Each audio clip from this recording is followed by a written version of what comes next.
Достар, енді біздер складты және магазинді енгізіп үйренетін боламыз. Оның үшін Каспий KZ порталымыздан, продавецтің порталынан настройка және склад и магазины деген жерге өтемізді. Добавить склад магазинді басасыздар сіздер, достар. Мен енгізіп қойған мына жерде, мен мынаны басам.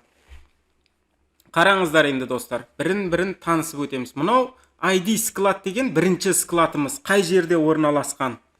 Складымыз, магазиніміз ба, бұл складымыз ба, осыны PPP деген бірінші склад деген. Екінші тұрған қала, қайсы қалада орналасқан складыңыз, соны таңдайсыз. Үшінші тұрған бұл мына жерде жазып қойыпты. Если мына жерге галочка қоятын болсаңыз, сізге клиент келіп алып кете алмайды. Сізге клиент келіп алып кете алмайды. Например, мысалға, мыналарда самовывоз деген функция қосылып тұр. Мына жерде галочка қоятын болсам, ол көрінбей қалады. Мынандай болып қалады. Мынада жоқ, көрдіңіз бе? Көрінбей қалады. Міне. Неге оны алып қояды кейбіреулер? Өйткені бұлар басқа складтан алуы мүмкін да, бұл тауарды. Өзінде склад жоқ болуы мүмкін, через басқа біреудің тауарын сатып жатыр ма, или ол тауарды басқа жерден алып келу керек заказдан кейін, сондай болуы мүмкін. Сондай жағдайларда самовывозды алып қояды, достар, Кейбір клиенттерге бұл удобно болуы мүмкін. Өйткені мен өзім барып алып кеткенім жақсы дейді. Мына жерден таңдап, мынаны басады, өзі барып алып кетеді. Міне, мына уақыттың ішінде клиент келіп алып кете алады. Көрдіңіз бе? Міне, мынандай кезде уақыттың аралығында. Бұл жұмыс уақыты. Бұны да көріп шығатын боламыз қазір, достар. Қараңыздар, енді түсінікті болды ғой. Мынаны басып қойсаңыздар көрінбейді.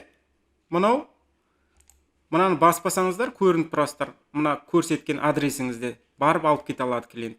Енді біздер складты енгізу үшін, магазинімізді енгізу үшін мына жерде точный адресті жазамыз. Міне. Осылай, міне, шықты. Енді осыны мына жерден бір басып жіберсең, сол мына жерге кеп түседі, достар.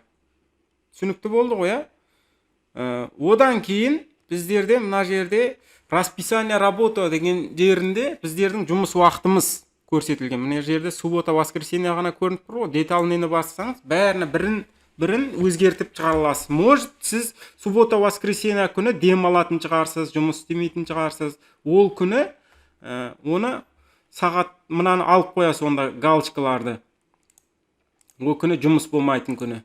Осындай галочканы алып қоясыз. Егер бұл күні 11-ден бастайтын болсаңыз, 11 деп қоясыз мындай. 11:30 деп қоюыңыз мүмкін. Бұл күні сағат 5-ке дейін жұмыс істеуіңіз мүмкін, Соны анықтап белгілеп қойып, сохранитті басасыздар, достар, сіздер. Одан кейін мына жерге активим болады. Активим болады. Көрдіңіздер ғой, мына жұмыс уақыты, мынау қай жерде көрсетіп тұр клиентке? Мына жерде көрсетіп тұр. Міне. Осындай жағдайларда бұл клиент неге удобны болады? Мысалға, клиент сағат 6-тан кейін, жұмыстан кейін шығып алып кетемін дейді да, 8-ге дейін істейді екен ғой деп, сіздің де магазин таңдауы мүмкін, конкуренттеріңізде жоқ болуы мүмкін ол. Өте маңызды ол. Мына точный адрес, мынау складтың нөмірі, достар.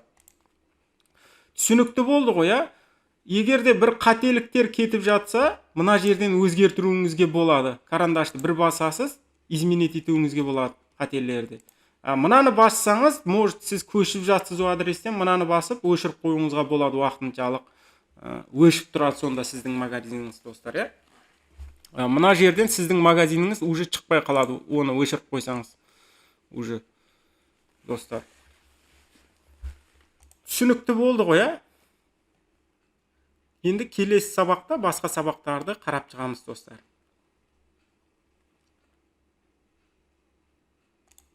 Аяқтаймын онда осы сабақты, достар.